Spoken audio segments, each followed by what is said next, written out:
Anyway, listen, on that cost of living topic, of course, this is the interesting part about this. Labor now says it's going to crack down on supermarket price gouging if re-elected.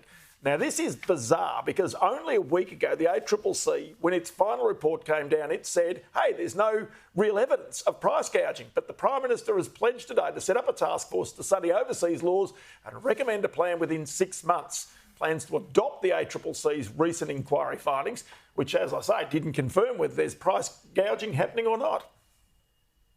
I got asked today by someone as well, how do you know what's price gouging?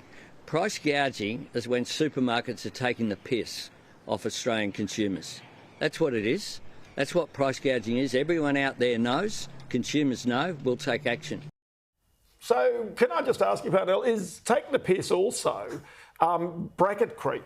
And the government taking off the average worker $3,500 off. Well, and in actual fact saying, don't look at me, look at the supermarkets because they're obviously the ones who are the big bad monsters. We're just the government taking your money and redistributing it.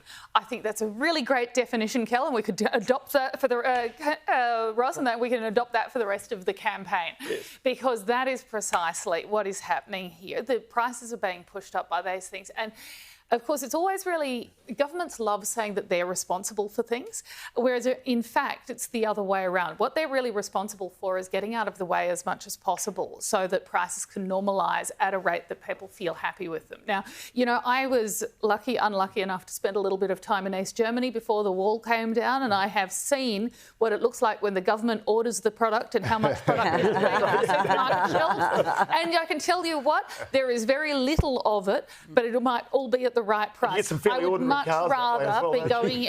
Oh my goodness! Much rather be going into a supermarket here where some things cost more and some things cost less, but essentially they are there because the market demands them, and as much of them as we demand is there. So Holly, the only thing about this is that.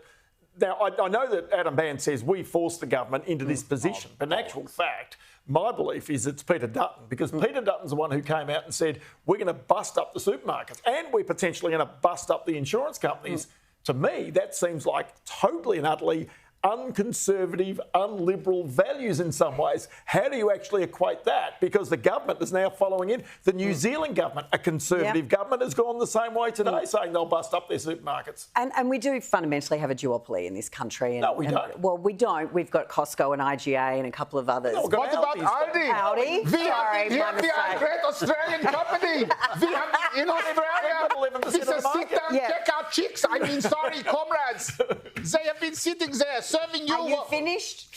But at the end of the day, it's the size of our market. It's the how diverse we are around the country and spread out across the country, and the difficulty with any other player coming into the market isn't able to come up. It's about having a big stick as opposed to actually, you know, enacting or going in now. Well, you don't have a big stick unless you're going to use it occasionally. Well, absolutely. You should be prepared to lose a big stick. That's why you have it. But price gouging isn't defined. And by saying supermarkets are taking the piss, that is just irresponsible when you're talking about it from a policy framework. That's the guy at the barbecue having a beer and a DJ.